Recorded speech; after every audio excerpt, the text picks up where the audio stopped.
أشرف الأنبياء والمرسلين خاتم النبيين بالقاسم محمد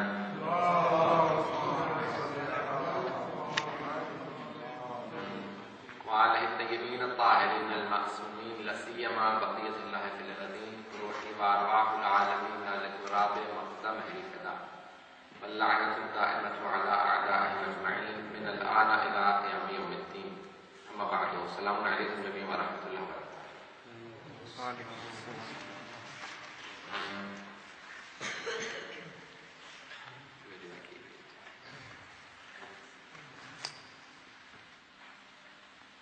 Today being the final session on the understanding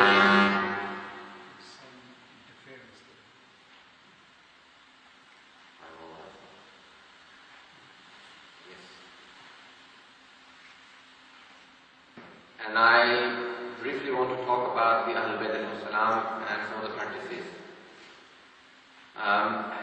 Inshallah, if we have time towards the end, then I would like to talk about some common practices, the prayer and the fasting, not the other things, because these are the major things. But as for the law of Ahlul Bayt, the Holy Quran in Surah Shura, Surah number 42, verse number 23, the Holy Prophet has been commanded by Allah subhanahu wa ta'ala by the word Qul.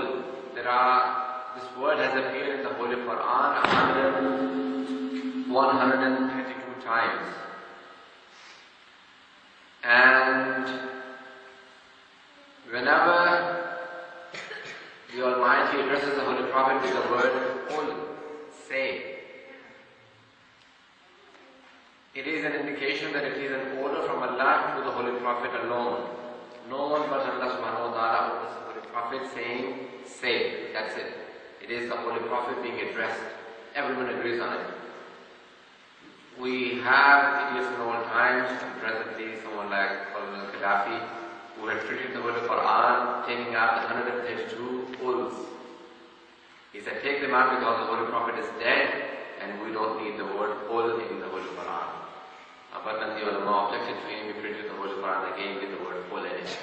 So he printed the whole of the Holy Quran with taking out the 132 Quls. He would say, Bismillah ar-Rahman ar-Rahim, Huwallahu ahad. Don't say Qul Huwallahu ahad. Because say, He, Allah is one. It was an order to the Holy Prophet. We don't need the word Qul because the Holy Prophet is not there anymore. So you can imagine, there will be idiots everywhere in all times. Don't ever say that idiots are dead.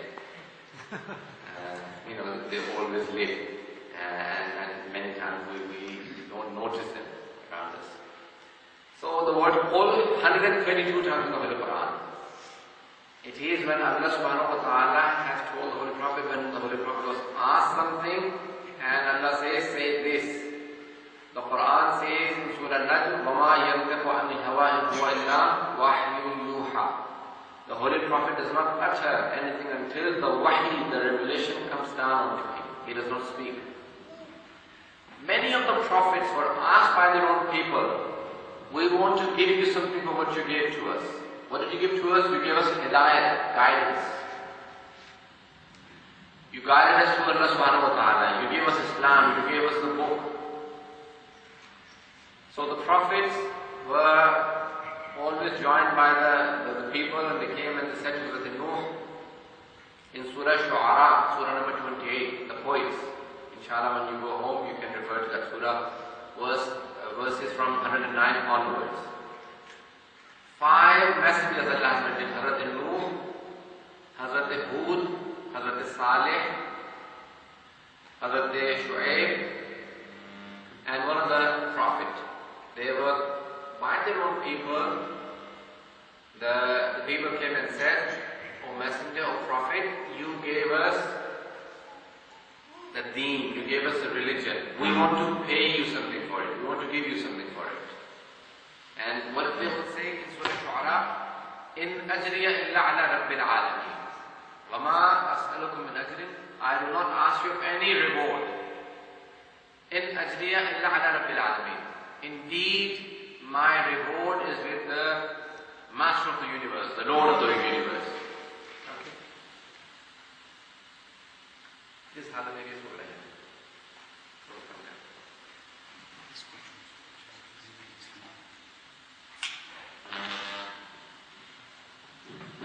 Yes. Can you all hear me better? Okay. So all of those messengers in Surah Shu'ara, they were contacted and they all said, our ajr, our reward is with Allah subhanahu wa ta'ala. The people of Medina came to the Holy Prophet. And they said, Ya Rasulullah, you were in Mecca and we were in Medina. Had you not come to Medina, we would have not been guided to Islam. We would have not heard the Quran. We have what we have today because of you. If you want, we can give you the best of the gardens in Medina. If you want, we can give you the mastership of one of the tribes of Medina. We can marry you to the most beautiful girl in Medina. Whatever you want, we'll give it to you. So the Holy Prophet smiled. They're trying to pay the Holy Prophet for what he has done.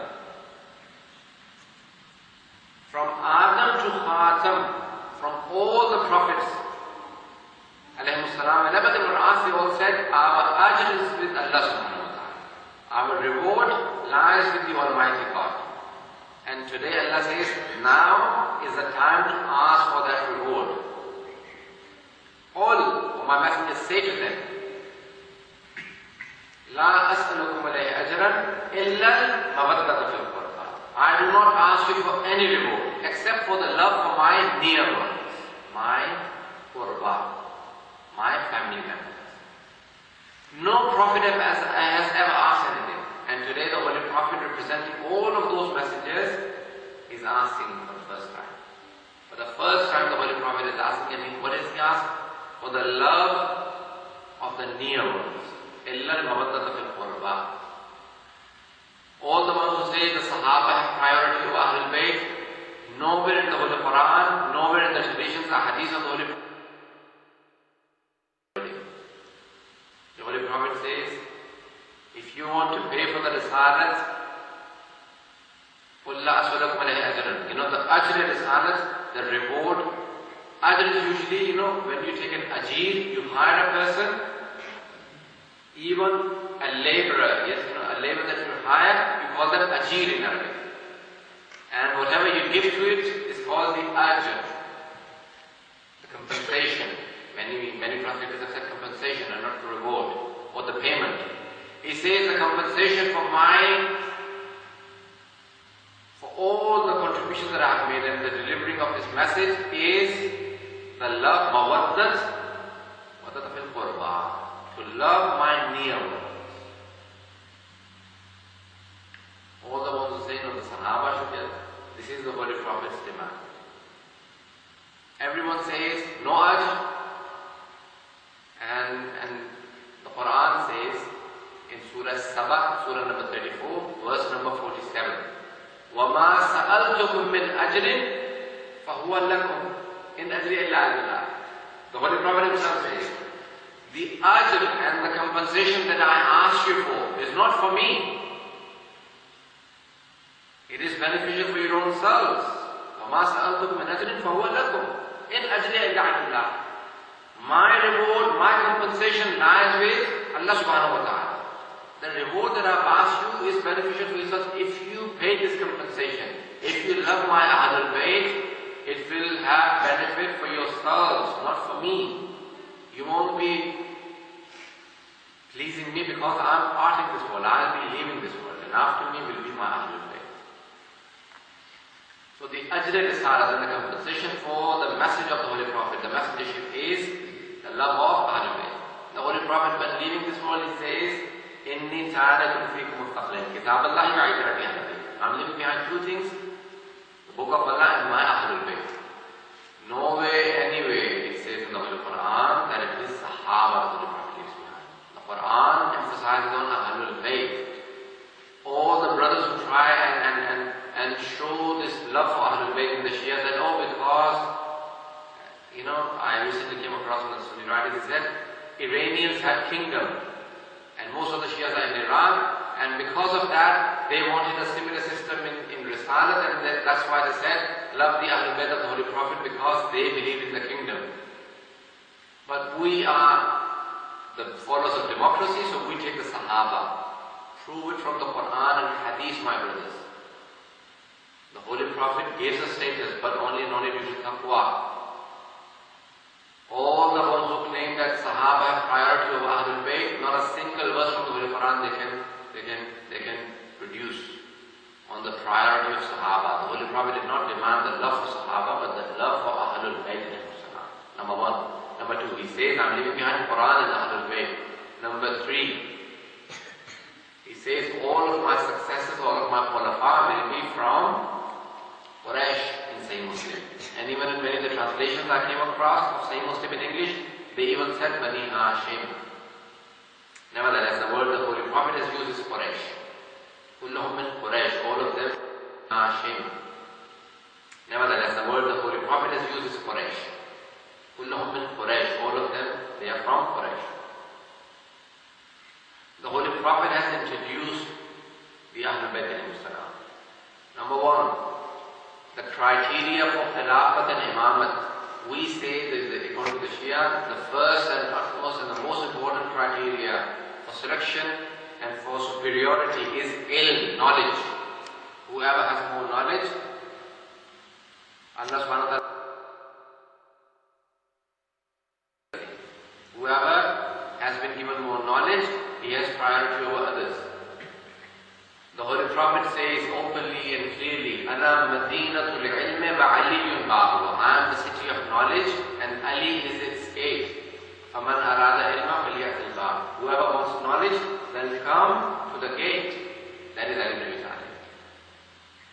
Number one, the priority and the criteria for succession, Khilafat and Imamat, is knowledge. Number two, bravery. The person who should succeed the Holy Prophet should be brave and should not back off from any battlefield, should not run away, should not leave the Holy Prophet to die. The only person never to escape from any battle, never to run away, and always present at 83 Razas of the Holy Prophet. Except for one, in Malta he did not attend, at Tabuk he did not attend. That's the only one that he missed, because the Holy Prophet left him behind, and people started saying, Ya Ali, the Holy Prophet left you behind. So he went to the Holy Prophet and said, Ya Rasulullah, you left me behind, and people are saying that I am not strong enough to defend. He said, Ya Ali, anta minni bi manzilati Harun min Musa. You are to me like Harun was to Musa, illa annahu la nabiyya ba'di, except for there is no prophet after me. These are all the different traditions that you will come across. These indicate upon the superiority of Ali ibn Abi Talib. He has more knowledge than all the Sahaba and Ahlul Bayt. The Quran in Surah Raza, Surah number 13, if you want to note down, and inshallah please refer to these verses and refer to these ahadith in your own time later on. These have been recorded and probably they will be played on the net, so you can probably go and search and listen to them, and you can take down the references if you can't take them down now. Go and refer to these verses from the Holy Quran. Go and refer to these ahadith of the Holy Prophet from the Sunni books. If you want it, I'll give you all the references. I have the Sahih with me. The 6 major books of our Sunni brothers. The Holy Prophet says,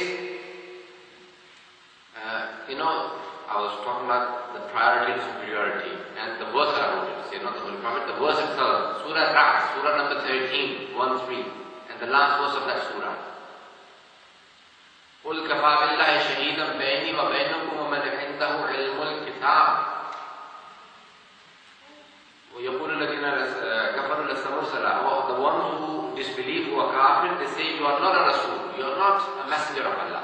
Qul, say to them, O my messenger, for me are two witnesses. Two witnesses are sufficient for me. Kafa billah, kafa, kifayat, kafi. Even in Urdu we use it. For us, for me are kafi. Two witnesses are kafi for me, are sufficient for me. Who are they? One is Allah subhanahu wa ta'ala, and the other one, the one who has the complete knowledge of the book. The one who has the knowledge of the whole of the book.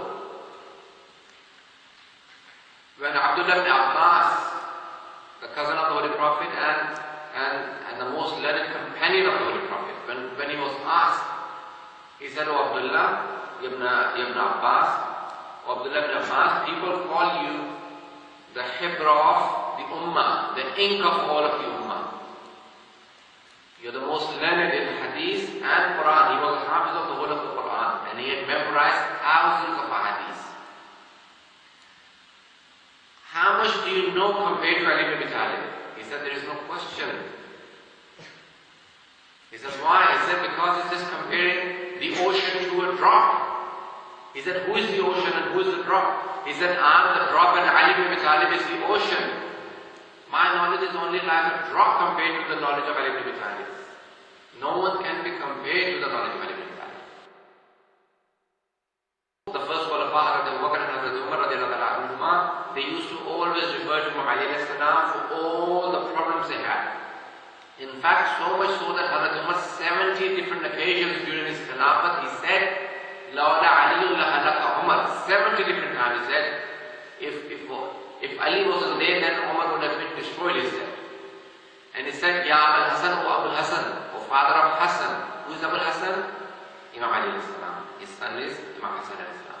He said, "O Abul Hassan, may Allah not give me the day when I am alive and you are not, because who will I refer to solve all the problems that I have in knowledge?" So the superiority and priority is proven through knowledge. The Holy Prophet has priority over all the prophets because he has the most knowledge. His successor should have knowledge similar to that of the Holy Prophet himself.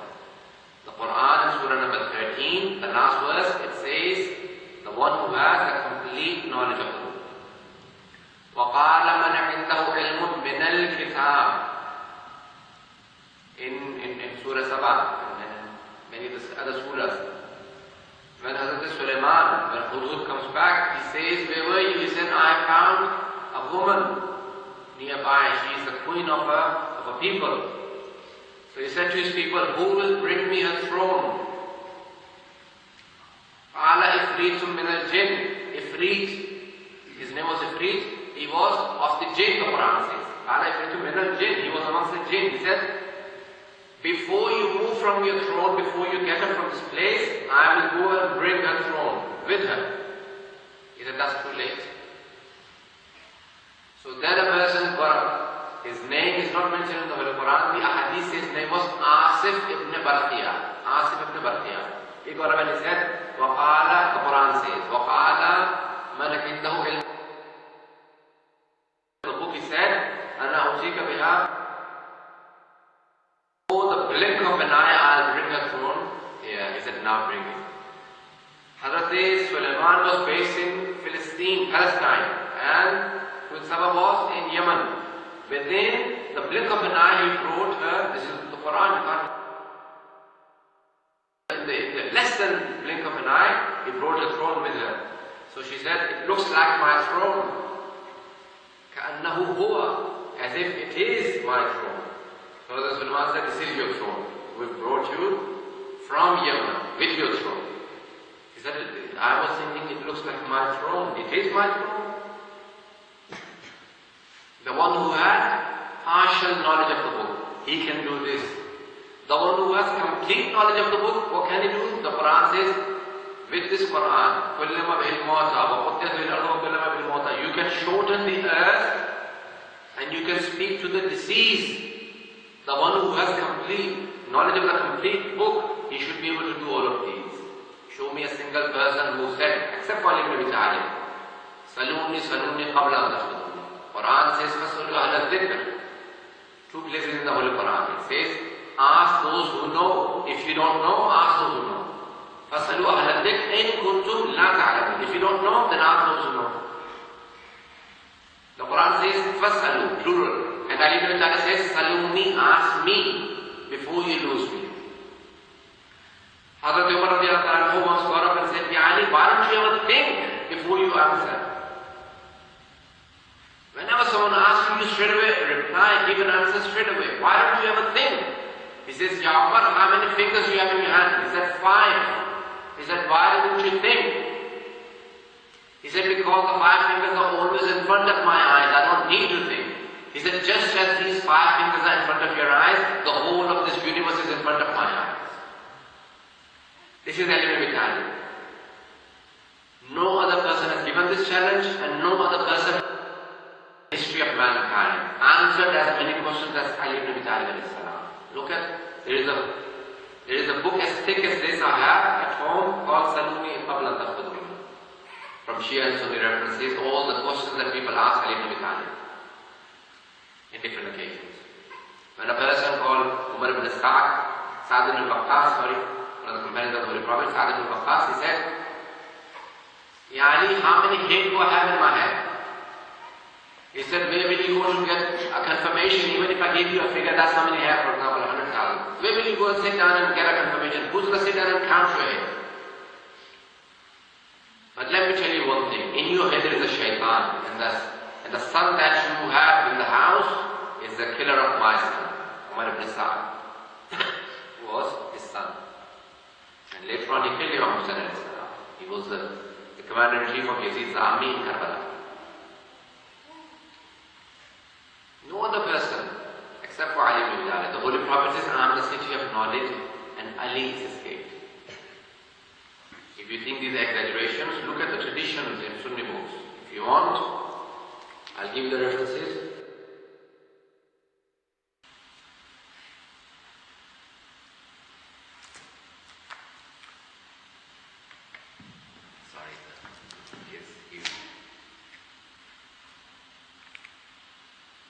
And not in one occasion, but the Holy Prophet in a number of occasions, he has introduced Ali ibn Talib alayhi salatu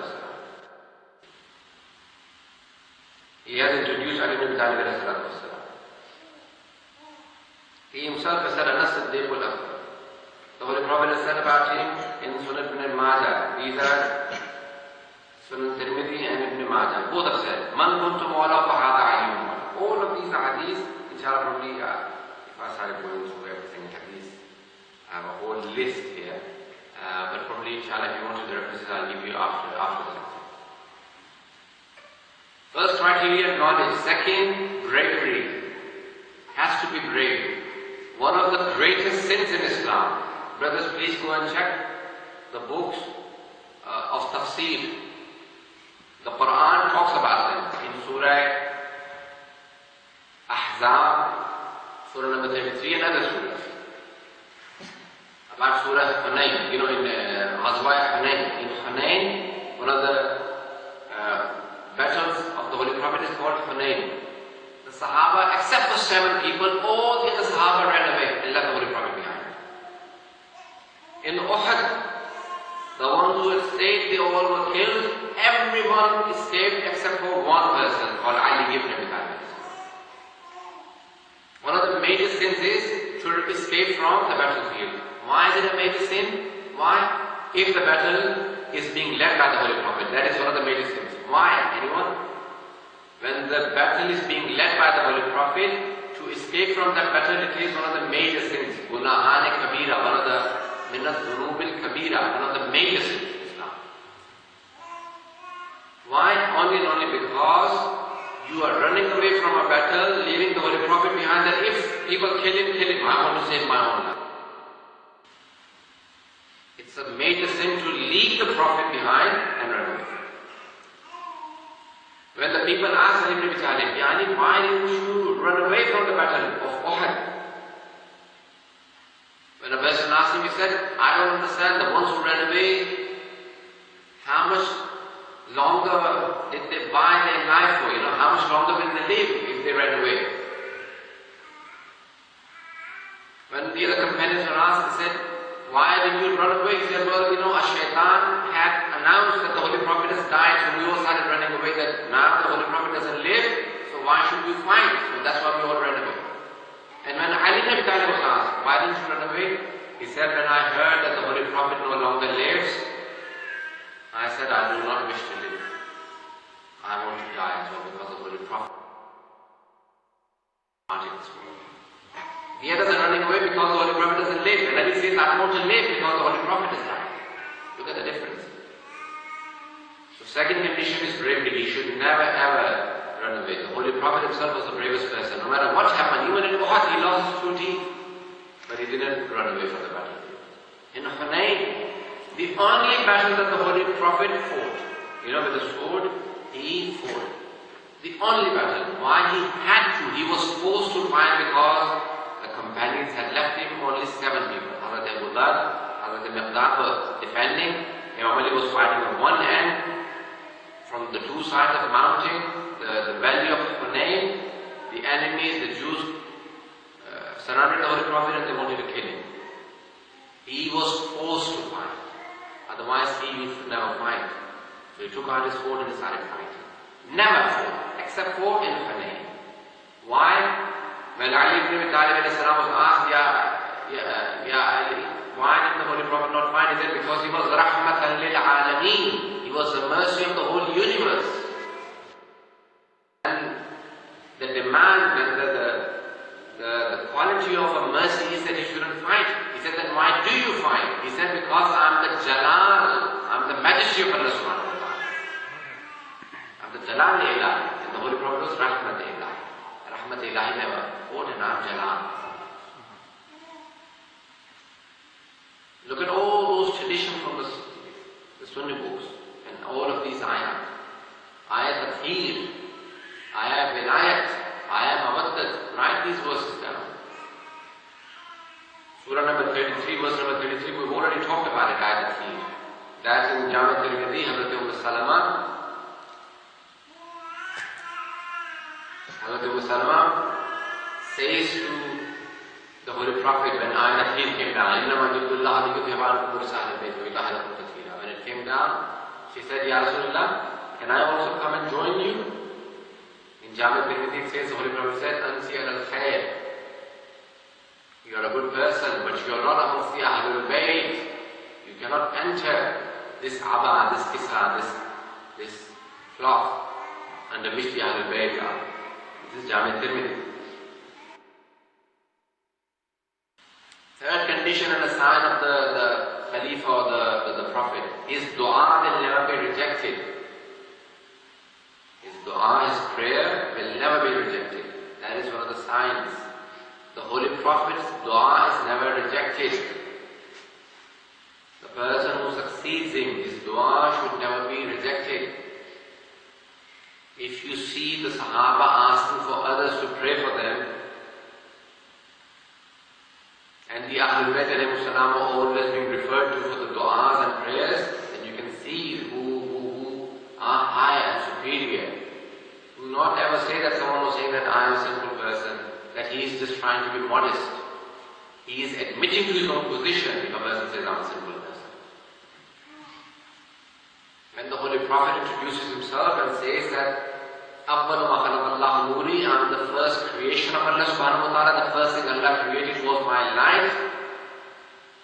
أَنَا وَعَلِيٌّ مِّن نُورٍ وَاحِدٍ, I and Ali are from the same light. And Allah divided that light, and the bigger light was Muhammad and was placed in Maqam Mahmud sallallahu alayhi wa sallam. And the second one was placed in Maqam Ala and was named Ali. Look at all of these hadiths. This is called Hadith Noor. Hadith Safina. Look at the famous hadith accepted by all Shia and Sunni unanimously. مثل أهل بيتي كمثل السفينة نوح من ركبها النجا ومن تخلف عنها غرق. The example of my Ahlul Bayt is the example of the ark of Nuh. Whoever rides it is saved, goes to salvation, and whoever avoids it is destroyed. Halaka.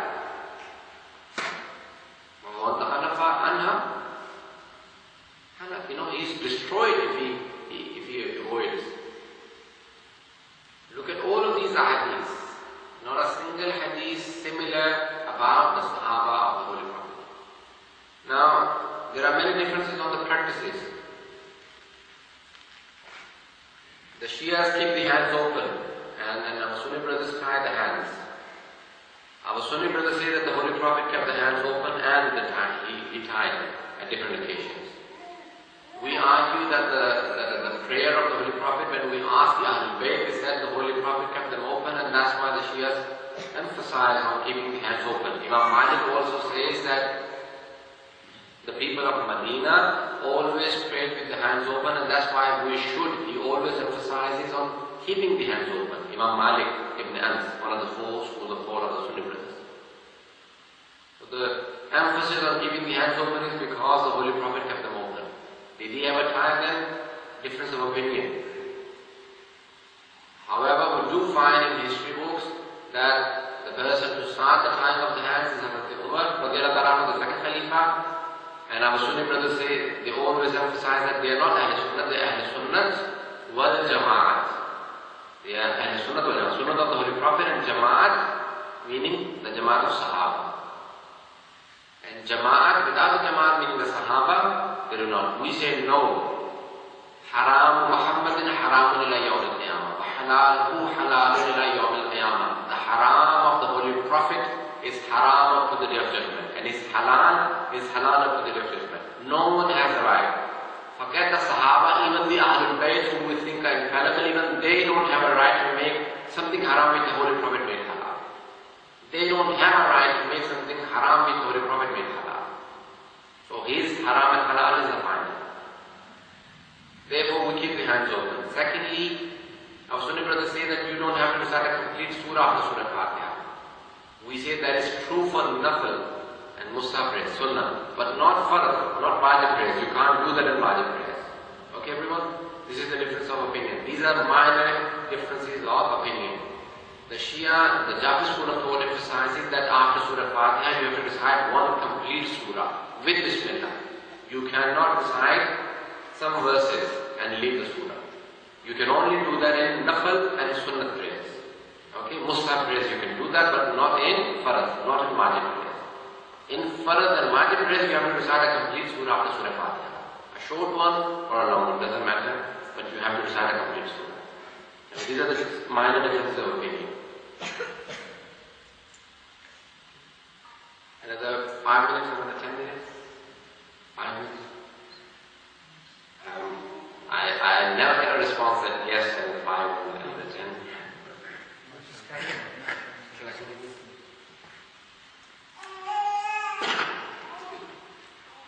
Second opinion on the prayers.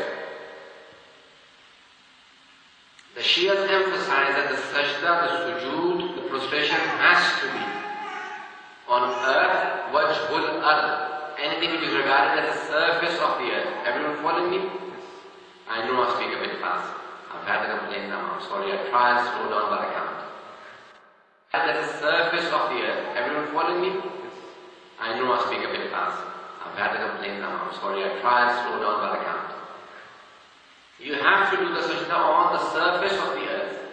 Anything which is regarded as wajhul ard, surface of the earth. Anything that grows from the earth. Okay? The earth, surface of the earth, or anything that grows from the earth, but which is not eaten or worn. غیر المأکول و غیر الملبوس, نہ کھائی جاتی ہوں نہ پہنی جاتی. زمین یا زمین سے اگنے والی چیزوں پہ سجدہ ہو سکتا ہے, لیکن ان پہ نہیں جو کھائی جاتی ہوں یا پہنی جاتی. Okay everyone? This is the emphasis. Why? This is the hadith of the Holy Prophet. غیر المأکول و غیر الملبوس. جعلت الأرض مسجدا وطهورا. This is from Sahih Bukhari as well.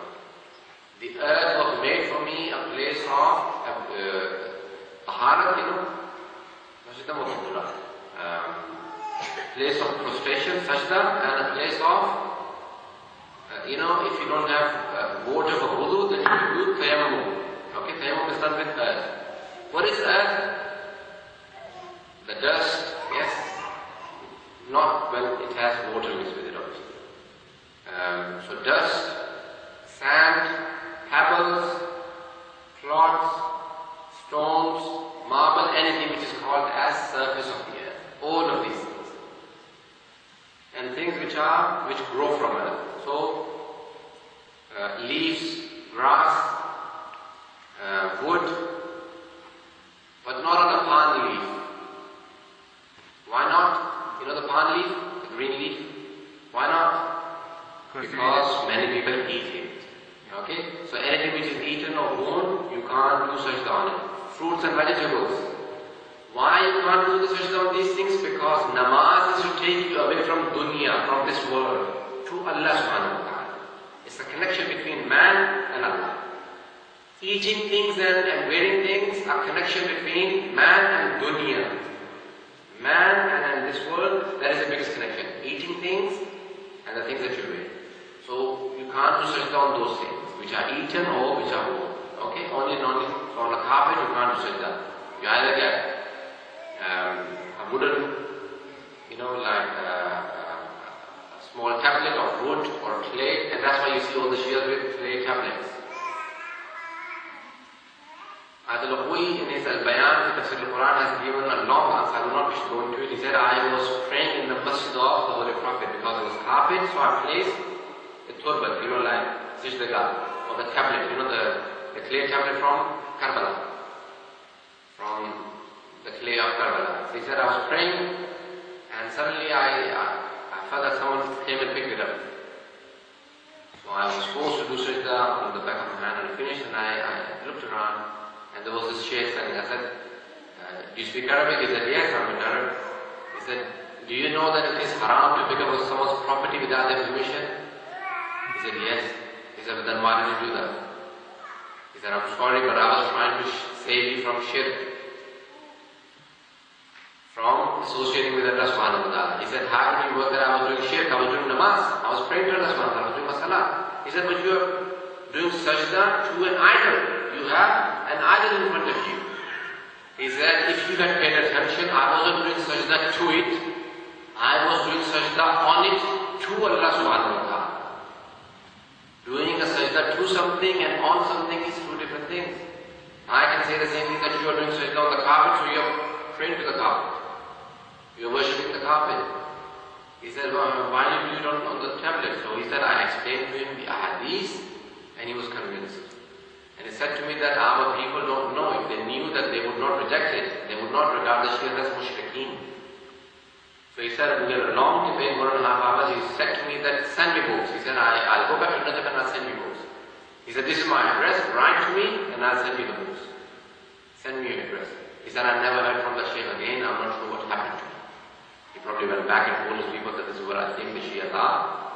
I accept them as Muslimin and as people who are Muslims. The people didn't like it. So we don't do sajda on anything which is eaten or worn. These are the three major differences. On the recitation of the second surah, we want a complete surah, leaving the hands open, and on the sajda. That's it. These are the three major differences. All the others are very similar. We have niyat, we have takbirat al-ihram, we have qira'at, all the tilawat, qiyam muttasil bil ruku, we have ruku, sujood, tashahhud, salam. We have everything. Tartib and mu'alat, sequence, you can't change the sequence of the prayer. So everything else is the same, but these are the three differences. Fasting, all those things which are eaten, everything which is haram in fasting, same. After, about 10-15 minutes after the Sunni brothers. The verse of the Quran says, وَأَتِمُّ الصِّيَامَ إِلَى اللَّيْلِ.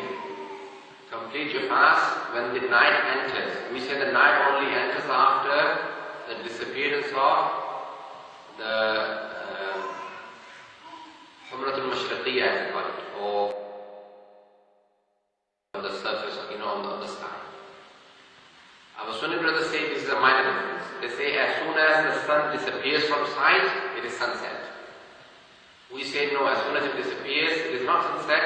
When it starts going down, the redness from the east will disappear. As soon as that redness, disappears from the top of the head, that is regarded as night, and only then you can open the fast. So the definition of night, layl, is disputed. So it's about 10 brothers. We don't open, we think that it should be break. You'll break it if you open it a little early. In the Shia, the second difference on the fasting is, we don't have to break the fast. The fasting itself is a name. When you were intending that I'm starting the fast, you said from dawn till dusk. When dusk happens, when the night enters, the fast automatically opens. You don't have to do anything to open it. You don't have to do anything to break it. It opens. The time has finished. While our Sunni brothers emphasize, no, that you eat something to break it. No, we say that the fast is finished. Now you can eat. You don't have to intend that I'm breaking the fast. You intended to fast, not to break. You intend to fast, when the time finished, the fast finished. Okay? So it is mustahab to read some dua or a surah, Surah Imran usually, or a dua. Rabbaini laka sunto. Same as the Sunni brothers, same. The Holy Prophet read that, and that's why all the Muslims are reading that. These are the minor differences on the prayer and the fasting. I told you all the differences, but the other things are the same. We all pray to Qibla. Qibla is Kaaba.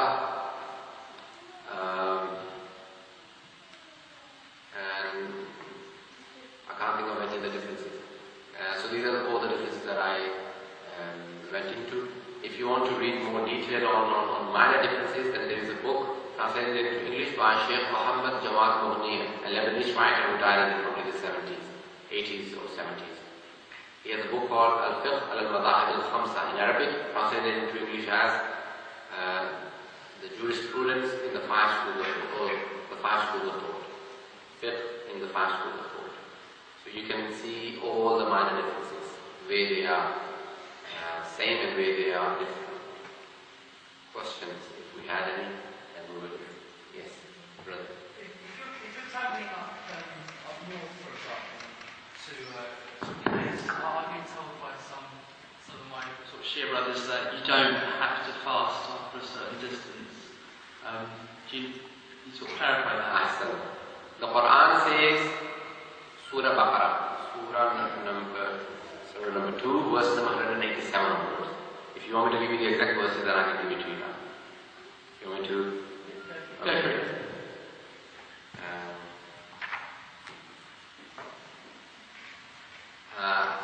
The Holy Quran says,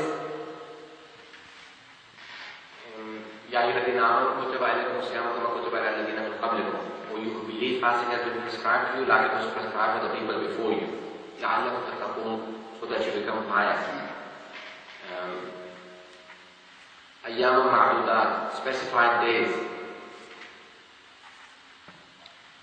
فَإِن كُنْتُمْ عَلَى سَفَرٍ فَعِدَّةٌ مِنْ أَيَّامٍ فَإِن كُنْتُمْ عَلَى, if you were traveling or you were sick, then in some other days.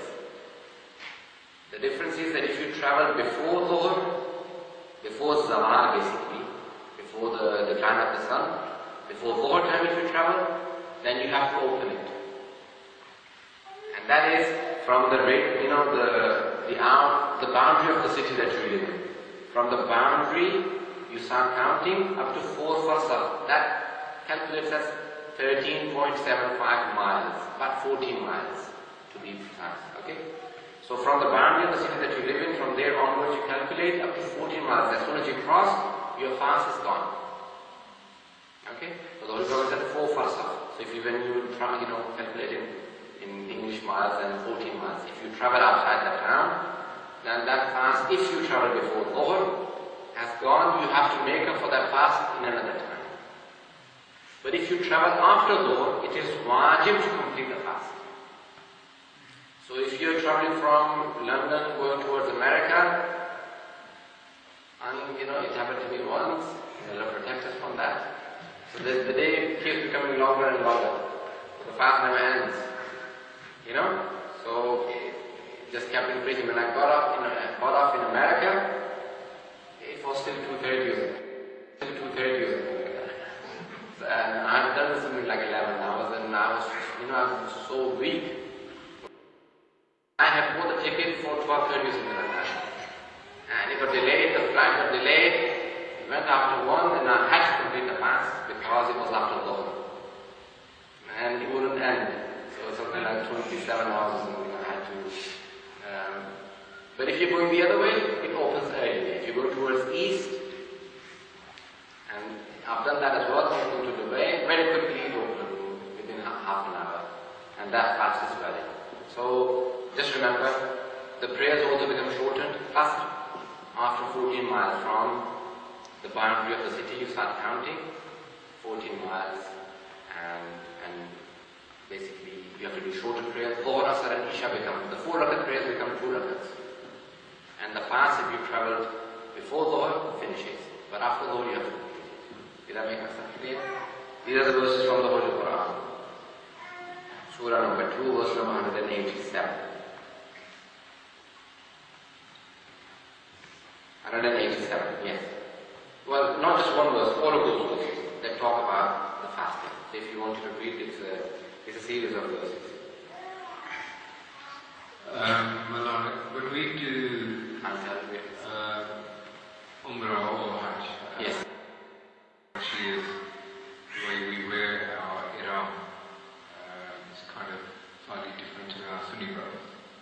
Why is that? okay, Hassan. Both are true clothing.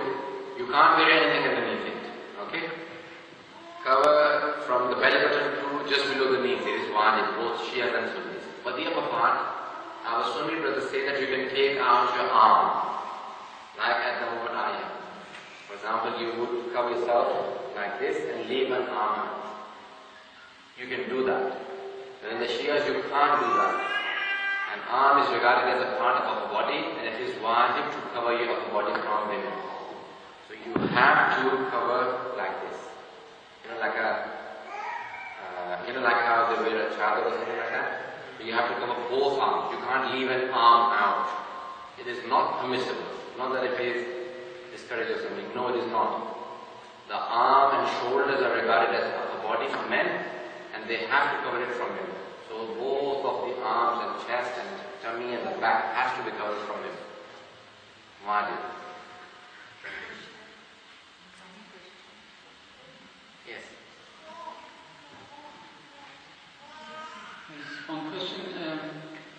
If you're working, say you're a taxi driver or you're a salesperson and you go out of town and your salat and your fasting is complete, so you have to keep. Is that right? Okay, good question. Did you all understand? A person who is a salesperson or a person, basically the hadith says kathirus safar, a person whose job is to travel. Like people who used to, what do you call them? Drive ship. The ships they would take from one port to another, and the people who were, travelers, they are regarded as kathirus safar. Kathirus safar, anyone who travels 3 days or more in a week, he is regarded as who travels too much, and they have to fast at all times, and they can't have shorter prayers. They have to do full prayers, and they have to fast even when they are traveling. However, if they travel outside their job, then the rule is changed. Okay? So for their job, if they are traveling 3 times a week from home, every week, then they cannot break their fast. They have to fast all the time, and also their prayers will not be shortened. They have to do full prayers. Did everyone understand that? So what's that to get to Los Angeles? My traveling is not excessive. I travel, yes. In fact, for the past 2 years, I was traveling something like 5-6 months a year. Some Shia fuqaha presently believe that even if you're not traveling 3 times a week, but if you're doing 4 months in a year, that is 1/3 of the year you're traveling. And I was traveling something like 5-6 months a year. So I had to fast at all times and I had to do full prayers. But I have now intended not to, but I can't control it at the moment. I'm trying my best to contain my traveling, inshallah.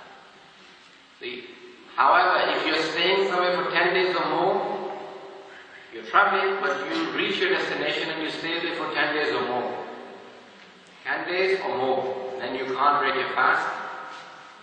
And you will fast for those 10 days and you will do full prayers. If your destination where you get to is, your stay there is for less than 10 days, even for 9.5 days, then you have to do shortened prayers and you cannot fast. They are not that complicated. If you read on inshallah, they come inshallah. I just want to clarify something. Going back to the madhab, the schools of thought, Imam Jafar was accepted to be the first Imam or the originator of the school of thought in Islam. Originated from Imam Jafar. Now, can you just clarify? Maybe I'm wrong here, but was Imam Jafar the great-great-grandson of Abu Bakr Siddiq? Is that true? Okay. And if that is true, why is there? How can we justify to... Good question.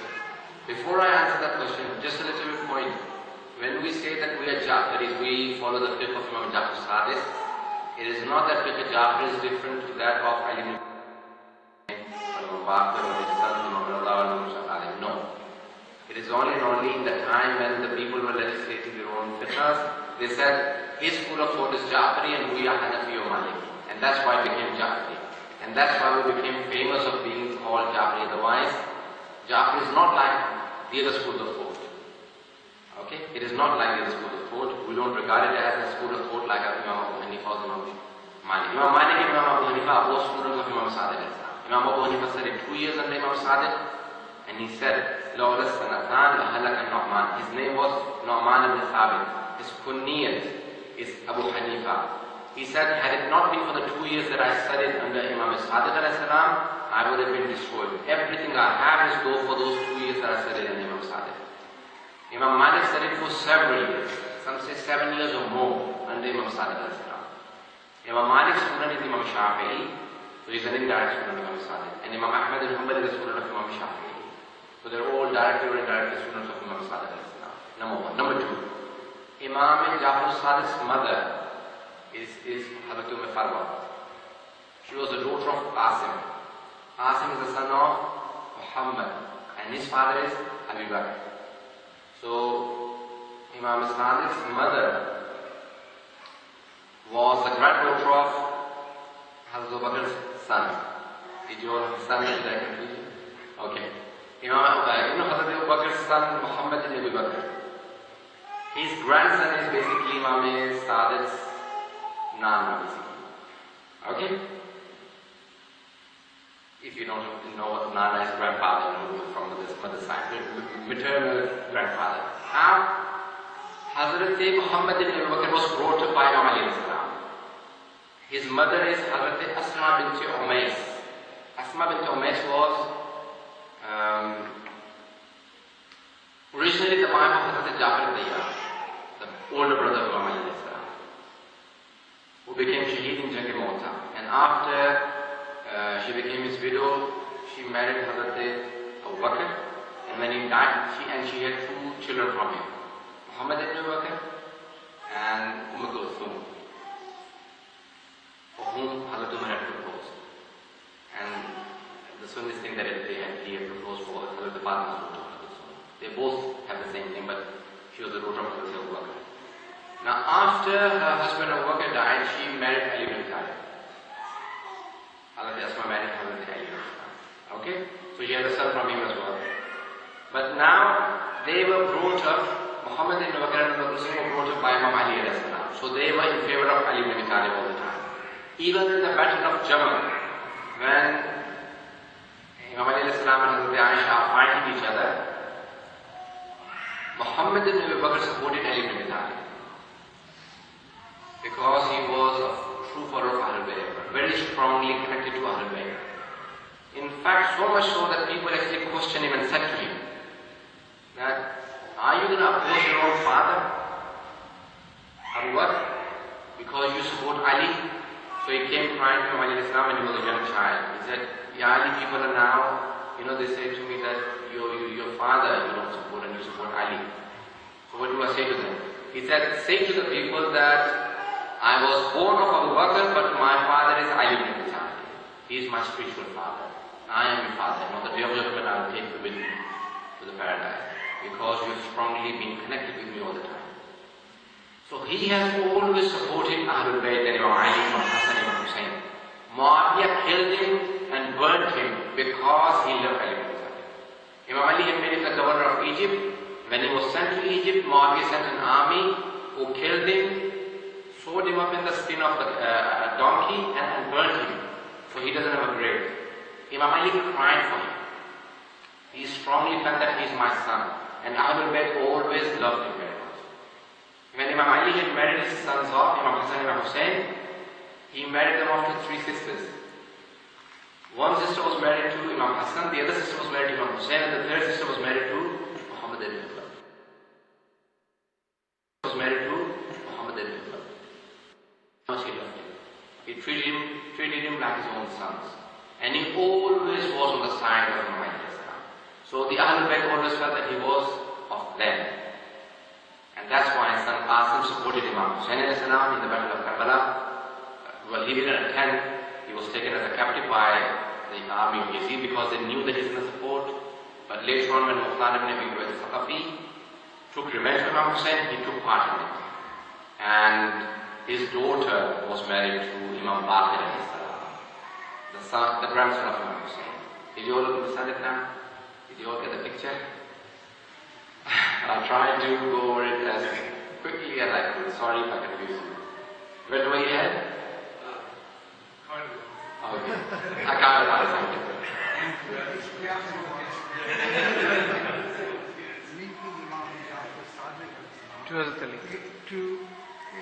To Prophet Muhammad. Yes. So Okay. There are many different schools of thought in Sufis. Sufiyas, Qadiriyya, Naqshband. All the schools of thought of the Sufis, yes, they go back to Ali ibn Abi Talib. Straight after the Holy Prophet, the first person is Ali. All the Sufi schools in Islam, every single one of them except for Naqshbandi, they take the first person to be Abu Bakr and then Jafar Sadiq in that silsila. So that's the only school of thought, Naqshbandi, who say that Abu Bakr is the successor of the Holy Prophet in spirituality and knowledge.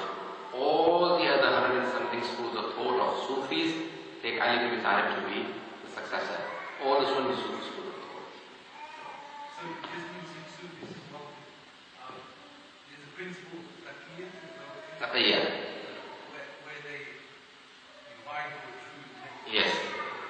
Yeah, Taqiyya basically, I'll read the verse of the Holy Quran to you. This is Sahih Bukhari.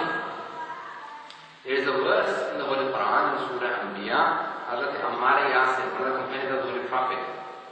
His father and mother are the first shaheed in Islam. Some say his mother is the first shaheed, Sumayya. Hazrat Sumayya, radiallahu anha, first shaheed, woman, female first shaheed. Some say his father is the male first shaheed. Some say no, he's not the first, but one of the first. Hazrat Yasir. Okay? When the Kuffar, the Quraysh killed his father and mother, when Abu Jahl and all of them, they killed his father and mother, they said, you deny that I believe in a God and I believe in Muhammad, and we'll let you go. If you say that I believe in one God, La ilaha illallah will kill you. So it's hard to said, I don't believe in a God, I believe in the idea that I used to worship the Lord. So he came crying to the Holy Prophet, and the verse to the Holy Prophet had revealed from Allah subhanahu wa ta'ala. وَقَلْبُهُ مُطْمَئِنٌ بِالْإِيمَانِ.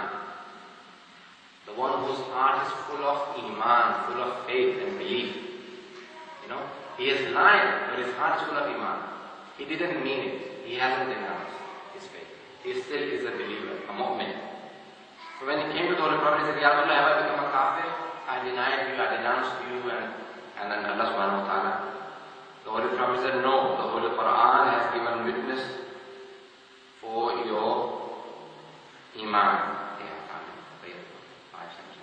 These are the verses. I'll give the exact verse and the hadith on it. 5, 7, 9. And on that, Kitab al-Riyat, if you want to take down the reference from Sunni books, Sahih Bukhari, Kitab al-Riyat, that is the book number 87. In fact, Kitab al-Istidana wal-Murtaddin wal-Mu'anidin wal-Qitalihim, about the Murtad. Chapter number 89. Al-Hasan, these are the verses that were revealed. Illa man ukriha, the one who was forced to denounce his faith. وَقَلْبُهُ مُطْمَئِنٌ بِالْإِيمَانِ. Surah Al-Imran, Surah number 3, verse number 28. So Taqiyya is in the Holy Quran. To save your life, you can lie. For 3 things you can lie, and one of them is to save your life.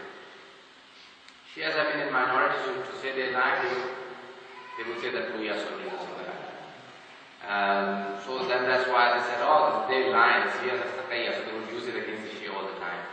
But in fact, the Sunnis also have it, And there is, in the same chapter it says, وَقَالَ الْحَسَنْ أَتَّقِيَّ إِلَى يَوْمِ الْقِيَامَةِ. Taqiyya, to dissimulate, to hide your faith, continues up to the day of judgment.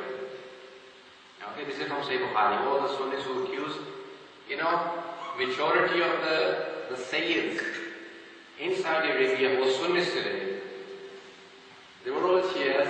They went into Taqiyya and they became Sunnis. The father died young, he couldn't tell the children that we are Shias because the child would go and tell outside, oh, we are Shias. So he would tell none of these Sunnis to the children. So the father died young and the children said, we are Sunnis, so they remained Sunnis. And the same thing happened with the Sunnis in Iran. When one of the kings converted from Sunni to Shia, he said, okay, the state religion from today is Shias. We are a Shia state. All the Sunnis went in Taqiyya and all of Iran became Shia. So the Sunnis have Taqiyya, but they always accuse the Shias of having it, so this is from Sahih Bukhari. Okay? So in Saudi Arabia, Yemen, Bahrain, all of these countries, when you have majority of well, Bahrain they have 75% Shias, but in other countries when there's a large conversion of Shias into Sunnis, it's because of Taqiyya, and wherever you have large conversion of Sunnis into Shias, it's again because of Taqiyya. Maulana, can you confirm or clarify, did the Holy Prophet have any adopted children, and if so, how many? The Holy Prophet had 3 adopted daughters before, in Makkah. He had 1 adopted son, Zayd ibn Thabit, and the 3 daughters were the nieces of his wife, Khadija's sister's daughters. Their father died, so she took them. She was the richest woman in Arabia, so she took them in. She didn't have any children. The Holy Prophet, everyone knows that he didn't have children for the first 5 years. The Holy Prophet got married at the age of, anyone? 25. Everyone should know that, for God's sake. For the sake of the Holy Prophet. So he got married at the age of 25 to a woman Khadija. How was she? This disputed. Some say, the Sunnis say 40. Why? The Umayyads made it up that she was divorced 3 times. She had divorce from her previous husbands, and she was 40 years of age. She was nice looking, and all of those things just because of the hatred for the Ahlul Bayt, obviously. So they made up all of those things. She wasn't divorced 3 times before, she didn't have any children before, she didn't have any previous marriages, nothing. All of that was made by Banu Umayyah, Muawiyah and his company. She wasn't previously married at all, she didn't have any children from previous husbands at all. She joined the Holy Prophet's clan 4 generations back. So they're from the same family. She was 28 at the time of the marriage with the Holy Prophet. 25, the Holy Prophet is 25. Okay, there's no difference on the Holy Prophet's age. 25. For first 5 years, the Holy Prophet has no children. So when he's 30, his uncle who brought him up, Abu Talib al-Islam, he has a son called Ali. So he says, uncle, you brought me up, I don't have any children, can I adopt your son? He said, you can. So he took him from, the day he was born, he takes him from Khana Kaaba, because the only person to be born is Imam Mas'udi has written this in his book, 2nd volume, about Imam alayhi salam, page number 239. He says, Ali was the only person to be born inside Kaaba. So he takes it from Kaaba to his house and says, Khadija, we have a child. That is Imam alayhi salam. Next 5 years, he has a child in the house called Ali. Shia Sunnis agree. How old is the Holy Prophet now? 35. Thank God for the maths. 30 and 5, 35 obviously. Now, the history is mentioned in the next 5 years, from 35 to 40, at the age of 40 the Holy Prophet announces that he is a prophet. Yes, the announcement of the Holy Prophet, prophethood.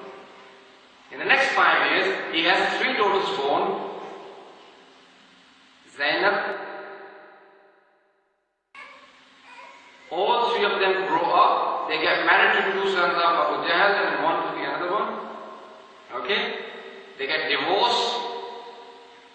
Is that all possible logically, historically? Within 5 years. So they came into his life in those 5 years. They were young girls who Hazrat Khadija adopted from her sister. They came into the life of the Holy Prophet and they had been married off and later on married Hazrat Usman, whatever happened. So they were adopted daughters of the Holy Prophet. They died young, all of them. And the only daughter that was born after Islam was Hazrat Fatima. After Islam, the Holy Prophet had 2 sons from Hazrat Khadija after the age of 40. The first one called Qasim and second one called Abdullah. That's why it's called Abul Qasim alayhi salam. Both died young. Hazrat Abdullah died at the age of 2. Then the people started calling the Holy Prophet Abtar, tailless. You know, in olden days, they would cut the tail off the horse so it doesn't bother them when they're fighting their enemy. That tailless animal was called Abtar. The Arabs would also, you know, like they would call names to the ones who had sons and all of their sons died. So they would call him Abtar, the one who is tailless. So Abu Lahab and Abu Jahl, Abu Lahab started calling the Holy Prophet Abtar. Oh, Abtar is coming. His sons have died. So the Holy Prophet was when he heard, he wouldn't say anything. Allah gave him a daughter called Fatima and he said, Inna a'ataynaka al-kawthar, fasalli li rabbika wanhar, inna shani'aka huwa al-abtar. Indeed, your enemy is Abtar. And that's why all of his sons died and he said, he will have no end, he will go to hell. You have Kawthar. Kawthar is you will have a progeny that will live up to the day of judgment. So all the progeny of the Fatima. So all the sayyid basically. So that is, now Hazrat Zayd ibn Thabit started calling the Holy Prophet, Ya Abaji, father. In Medina, when he came to Medina, he said, father, dad, and Allah subhanahu wa ta'ala disliked that. So he sent down the verse in Surah Ahzab, Surah number 33. وَمَا مُحَمَّدٌ أَبَا أَحَدٍ مِنَ رِجَالِكُمْ وَلَكِنْ رَسُولُ اللَّهِ وَخَاتَمُ النَّبِيِّينَ. Muhammad is not the father of any one of you men. He is just my prophet and the seal of the messengers. وَلَكِنْ رَسُولُ اللَّهِ is the messenger of Allah and the seal of the prophets. That day he came to the house of the Fatima and she started calling him Ya Rasulallah, Ya Rasulallah. He said, Fatima, your behavior has changed. He said, Father, Ali told me that you announced today that Allah wants every one of the men to call you Ya Rasulallah. No one should call you Ya Abati. No one should call you father or dad. They should all call you Messenger of Allah. The verses come down, so I'm going to call you Ya Rasulallah. He said, Oh Fatima, it is for everyone but you. You should continue calling me. So he only had one daughter at the time of his death, who was displeased with the companions. This is again in Sahih Bukhari, that Hazrat Fatima died and she made a will to Imam Ali Islam that none of the companions of the Holy Prophet should be allowed to my funeral.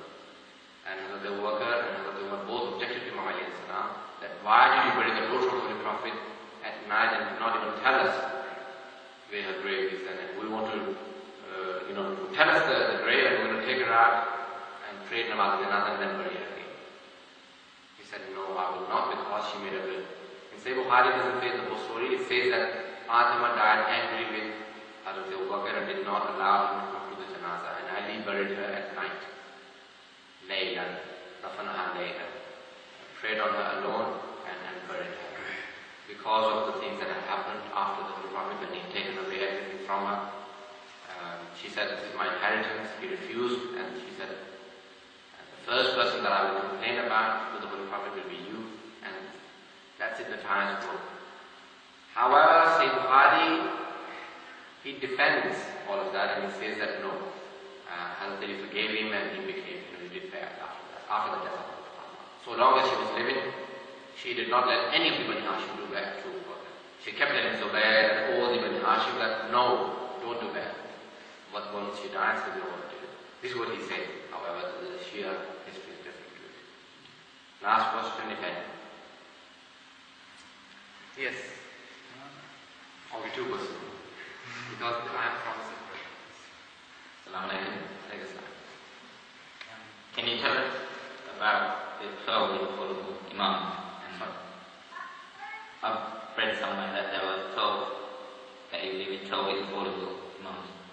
And I was quite interested in the last final Imam, Hassan. And he said he's the Mahdi. Okay. There is one hadith in Sahih Bukhari that there will be 12 Amirs after me. In Sahih Muslim there are 7. I've already mentioned these if you refer to one of the previous videos. And the Holy Prophet says there will be 12 successors, Khulafa. Sahih Muslim mentions all 3 words. In 7 different traditions he mentions 3 words. He mentions Amirs, Khalifas, and 12 men who will succeed. In Sahih Bukhari and Muslim or Jami Tirmidhi, none of these hadiths, they don't mention the names. Sahih Bukhari, in one place I've heard, I haven't actually found it yet. He mentions that those 12 Khulafa, one of them is Ali, one of them is Hassan, the first 3 Khulafa, and in fact he was also counted Yazid as one of the 12 Khulafa, and he's counted 12 Khulafa.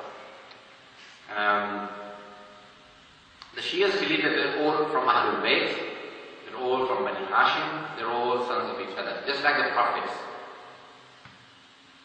The first one is Ali, the cousin of the Holy Prophet, his son-in-law, and the Holy Prophet about him has said, Ali, Ana wa Aliyun min Nur al-Wahid. In the famous tradition, when the Holy Prophet, when he came to Medina, he made all the Muhajirin brothers of Ansar. All the people that came from Mecca to Medina, he made them brothers of each other. Only one person left at the end, and people said, Ya Rasulullah, you've left Ali. And some were making fun of him. Ali, you don't have a brother. So the Holy Prophet said, Ali akhi fi dunya wal akhirah. Ali is my brother in this dunya and the hereafter. I have made you brothers of each other, the ones who are similar to each other. No one is similar to Ali except he is similar to me. He is the closest to me, and that's why he's my brother in this dunya and the hereafter. So the first, Ali. Second one, Ali's son Hassan and the grandson of the Holy Prophet, Hassan alayhi salam. Third one is Imam Hussein, his younger brother. And these are both sons. Hassan and Hussein are sons of Hazrat Fatima, the daughter of the Holy Prophet. Then Imam Hussein's son, Imam Zainul Abidin. His name is Ali again. The fifth Imam is Imam Muhammad Baqir. The sixth Imam is Imam Jafar Sadiq alayhi salam. Seventh is Imam Musa Kadhim. Eighth Imam, Imam Ali ibn Musa Raza. Ninth Imam Muhammad Taqi. 10th Imam Ali Naqi. 11th Imam Hassan Askari, and the 12th Imam is Imam Mahdi alayhi salam. The last successor of all the Shias and Sunnis agree that he is Mahdi. I have today, last night actually found a hadith that Hazrat Fatima, according to Imam Bukhari, we should say alayha salam, salamullahi alayha, and not radiyallahu anha. Okay, he's mentioned salam. And with Imam Mahdi, all Sunni and Shias use alayhi salam, but they don't use it for the previous 11 Imam. They say they are not alayhi salam, they are radiyallahu anhum, but the 12th Imam is alayhi salam. So they say Imam Mahdi alayhi salam. Why? Because Hazrat Isa will pray behind him. And the Sunnis believe that he is superior to the 11th first Imam. The Shias believe he is already born 255 Hijrah and he still lives, he is in occultation, he is in Ghaib. The Sunni brothers believe he is not born, he will be born of Imam Hassan. Okay? The Shias say that from mother's side is from Imam Hassan and from father's side is from Imam Hussein. Whose son he is from.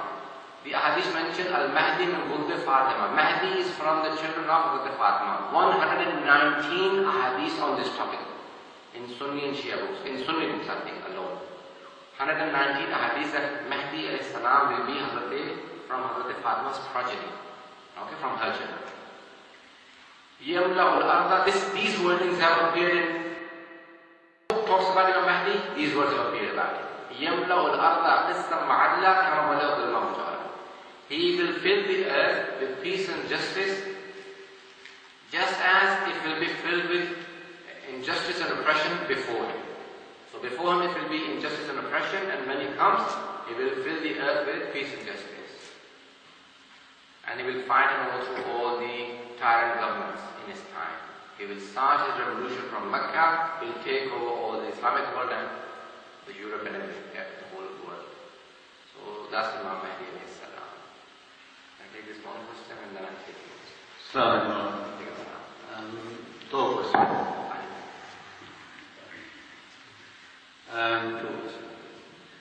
पहला तो है कि इस्लाम में वाक़ईन के जिस माशरे में हम रह रहे हैं यहाँ तो बच्चों के हकूक़ को ज़्यादा अहमियत दी जाती है। आप बताएं कि अगर रोशनी डाल सकें। और दूसरा, जुम्मा की नमाज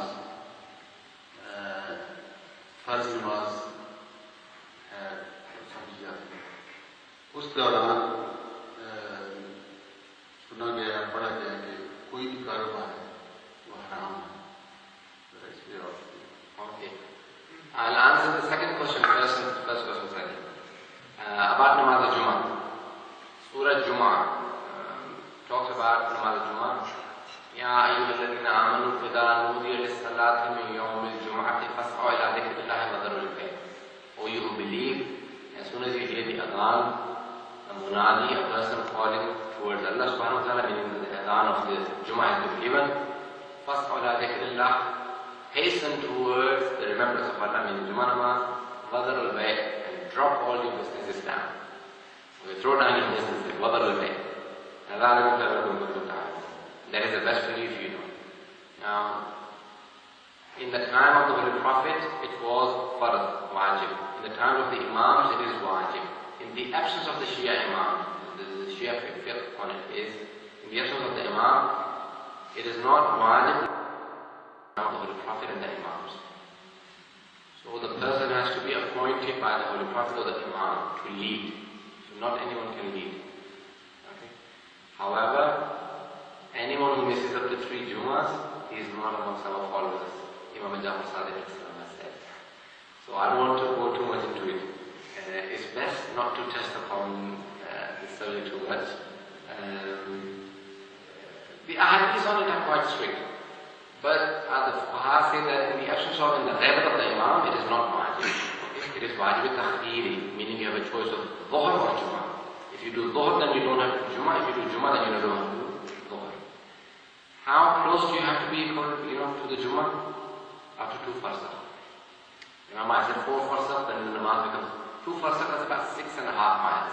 If you are within the 6.5 mile radius of a person who is adil and has all the conditions to lead the Jummah namaz, then it is valid to attend. Otherwise, if he doesn't have the conditions, it's not valid to attend.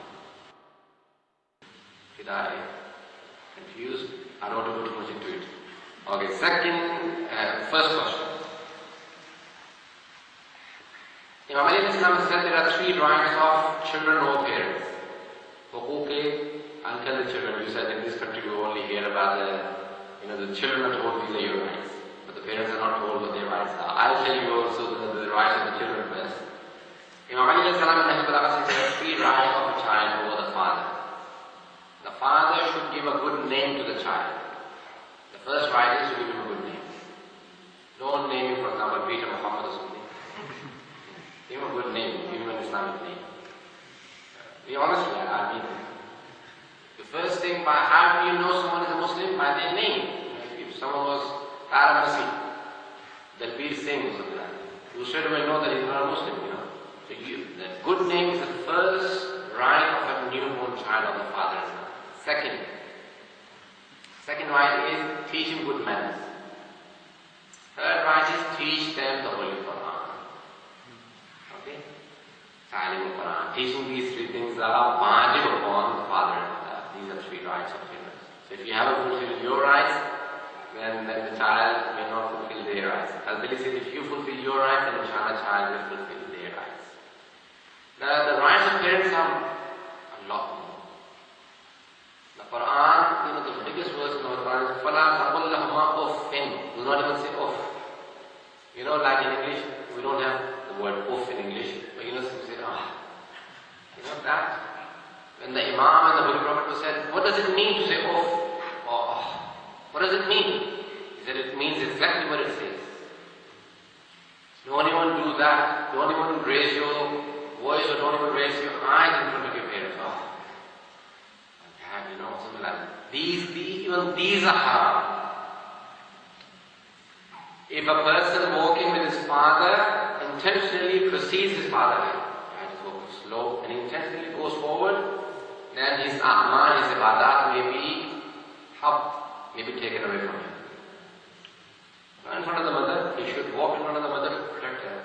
But in front of the father, he's not allowed.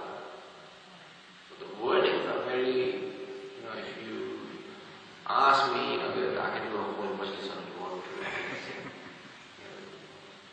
I think many of the young people may be quite shocked, so I don't want to go too much into it. But just one hadith. A person came to the Holy Prophet and said, Ya Rasulullah, I have an elderly mother who doesn't have any teeth now. Her eyesight has dropped so much so that she can barely see anything. I chew the food and then give it to her. I do everything for her. And this has been the case for the past 20 years. She's very elderly. Even I'm an old man. So I look after her. She can't even walk properly. I carry her on my shoulder. I take her around. She's very elderly indeed. Have I paid off my mother? He said, not even for the 9 months that she kept you in the womb. He said, doesn't make sense. It's not logic. I have been looking after her for 20 years and you're saying I haven't paid her off for 9 months. 9 months and 20 years. Look at the comparison. After more than 20 times as much. He said, because you keep her death in mind. She's not asked let me do something for her. And she kept your life in mind. She kept saying, oh Allah, take my life and give this child life. Give my life to this child. And you keep thinking she's not asked let me do something for her. The intention doesn't fit in. Your a'mal are based on the intention. The only relationship that does not have jealousy feeling. This is from psychology and ahadith. I studied psychology for 2 years and they say the only relation that can give life for you, surely that's your mother. The only relation that does not ever have jealousy for you, your parents. Never. All other relations, even your brothers and sisters, they can become jealous for you. Even children. In history, look at the Mughal kings and all the other kings. In British history, look at all the Spanish history. Look at the Mughal, the Muslims. Everyone. Look, the sons have killed the fathers for the throne. What's his name? Aurangzeb, one of the Mughal kings, his father was Shah Jahan. He said, I've taken the kingdom back. So you are now, I'm going to order for you to be locked up in the basement of the palace that you lived in. In the same palace, in the basement, he locked his hat. He said, because he's a king, he can come back to power. So just make him blind. So one of his servants, he put this wire in fire, made it red, and made it in the eyes of his father. When he took it down, the father lost his sight. He said, that's how you will live. How long did he live? 22 years he lived. And not once. He said, choose one food and you'll get that every month. You will not get any meat, nothing sweet. Just choose one thing. So he asked his wazir, Nemat Ali, who was Shia. He said, what shall I choose? I'm the king, I've been used to eating, a variety of foods and vegetables and fruits and everything. He said, choose chana, the chana, the beans. He said, I can't eat chana every day. He said, you can't, because you can make flour from it, atta, you can make halwa from it, you can make so many different foods from it. He said, okay. For 22 years he lived on chana, so it's very strong. The horse eats it and then runs all day. It's true. Medical science should do a lot more research on it. So he lived on it.